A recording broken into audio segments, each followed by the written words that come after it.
اعوذ بالله من الشیطان الرجیم بسم الله الرحمن الرحیم.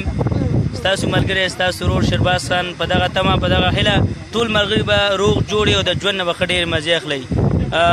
نن راسره په پیراډایز سټي نوشهره کې افسر افغان صاحب ولاړ دی چې د ستعارف محتاجه نه دی او په دغې شعر باندې هغوی ته زه دعوت ورکوم چې تاسو سره ناڅاپي ټاپي شعر غزل هر څه راسره شعر کړي. وایي ولې پاکستان هغه زاړه لوزونه نه ښکاري، ولې پاکستان هغه زاړه لوزونه نه ښکاري او نن خو دې د سترګو پښتنو خبرې نورې دي. او وایي ملګرو دغه دواړه مې د یو وجود حصه ده، که لر ته غاړ یوځم او که بر ته غاړ یوځم. نو په دغې شعر سره افسر افغان صاحب له دعوت ورکوم. قاري شیرباز صاحب ستاسو ډېره زیاته مننه کوم. ملګرو زموږ له دلته پیراډایز سټي کې یوه غونډه ده، راغونډو زموږ ډېر ښه ملګري دي. قاري صاحب هم راغی. قاري صاحب ته یو مودې راسي موږ سره مینه لري او داسې کلکه مینه چې زه کله کله حیران شم چې په موږ کې خو دومره څه نشته دی.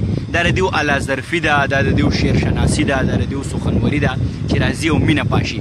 په هر حال ته چې د پورې چم نه راشې په ما لازم ده چې سرتوره ودرېږم. نو بیا موږ باندې هم لازم چې تاسو سره څه نه څه شریک کړو. دیو خو دا خبره داسې کړه چې پوره اچار یې جوړ کړو چې شعر او ټپه او کیسه.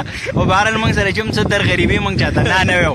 موږ هغه وایي اباسین صاحب وایي چې په خفګان کې اله حسن یو په زر شي، څومره خوند کوي چې ښکلې مرور شي، او یوه مینه زه بېتوله ورکوم، نور حساب ساتم جانانه زه د هر شي. نو دا مینه موږ بېتوله ورکوو. نو دا یو څو شعرونه دي تاسو ته ډالۍ وي چې الوت لا ښې پخې وزرې ساته، د بزدلانو نه ځان لرې ساته، د ساهو خلکو نه خنجرې ساته او په بدتمیزو پسې زغرې ساته. پښتونه دغه کوټه سپي پرانځه، کور کې ازادې څو کونترې ساته، او د لوی کریم په ځمکه مینه ویشه، خوله کې خبرې ملغلرې ساته. حاجي صاحب شاه بسې څلور واده که او بیا دا ټولې مرورې ساته. او ستا د وطن مینه بس دغه وه چې په جیب کې ښې ډېرې ډالرې ساته. ګلویشه ستا افغان یم چرته به ځم، ترې د زړه دروازې لرې ساته.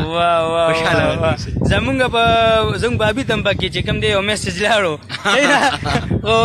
افسر افغان صاحب یو دوه درې ټپیزې چې کوم دی ملګرو ته وکړه. بلکل هغه دې هم ټولو ملګرو ته ډالۍ وي چې او د اشنا غر د ګوړې نرخا الله د خکا جانان ما کوژدن کوینا، او په ما مینو او را رسیږئ نن مې ډولې د کلي منځ کې تېروینا، او جانان لوی اختر لراشه ما په وړوکي اختر ډېر جړلې دینا.